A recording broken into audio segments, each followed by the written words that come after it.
Check out Tifo's new merchandise release. Visit shop.tifofootball.com. Andrea Pirlo had all of the nicknames. He was Il Maestro, the teacher, Il Arquitecto, the architect, and he wore them well. He played with the craft of the latter and the authority of the former. Pirlo was stable and brilliant and unflappable.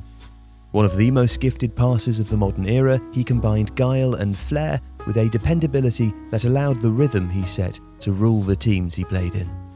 And that makes him il metronomo too, the metronome.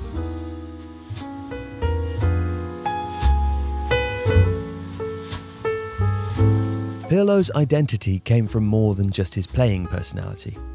From his scraggly but somehow still perfect hair. From the immaculately groomed beard that grew out in his late 20s and made him look like Renaissance nobility. And in his authoritative monotone, which rarely betrayed any emotion. He was both a study of cool and a visual proxy for his position. He was the regista. Even his most famous goal, the last he would score for AC Milan against Parma, was struck with that familiar casual ease. 35 yards out, maybe even 40, with barely any backlift and a strike that sent the ball ripping towards goal, barely spinning on its axis. But why was he the metronome? Well, Pirlo's languid style changed his career. Initially thought of as a number 10 during his time at Brescia and Inter Milan, the clean-shaven days, he was considered too slow to command a starting place that high up the pitch. He would be sent out on loan by Inter, back to Brescia, and into the hands of the old veteran coach Carlo Mazzone.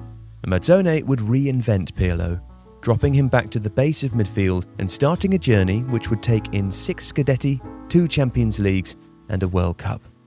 That climb would continue at AC Milan, where Pirlo would conduct Carlo Ancelotti's 5-man midfield. He was always available to receive the ball, scanning all the angles and passing avenues as he did, before releasing the ball, shifting the point of attack, and pushing Milan forward. Alongside him, Gennaro Gattuso growled and Massimo Ambrosini patrolled back and forth. Higher up the pitch, Clarence Seedorf became a wonderfully complete attacking midfielder, and Kaká even won a Ballon d'Or. The gnarly Gattuso would be alongside Pirlo in 2006 too, as Italy won the World Cup. Pirlo helped put the Italians in the final as well, with a reverse pass from heaven which opened the door in extra time for Fabio Grosso to break German hearts in the semi-finals.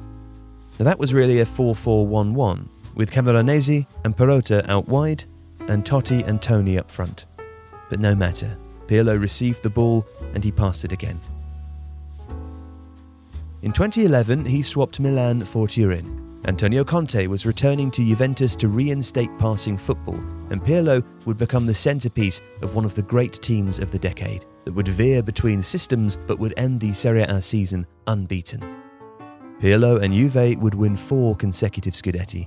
Conte's system would eventually settle in front of a back 3, with Pirlo often the connecting piece between a trio of legendary centre-backs, the raiding wing-backs, and Claudio Marchisio and Arturo Vidal in midfield. Later, Paul Pogba. And that's really the way to look at his career. Pirlo was the beard, the ball playing, the goals and the free kicks. He was also a statesman of the sport who exuded a very traditional sort of charisma and whose name has become part of football's lexicon. A byword for calm and class. But more than anything, Andrea Pirlo was the beat that bound all of the players he played with together. He was the one who kept time, the metronome. You can now check out Tifo's latest merchandise drop, where you can get these beautifully illustrated literal nickname t-shirts, such as Radio Muller, Pirlo the Metronome, or Harry Kane the Hurricane, and more. They also make the perfect gift for any football fan. So visit shop.tifofootball.com now, and thanks for watching.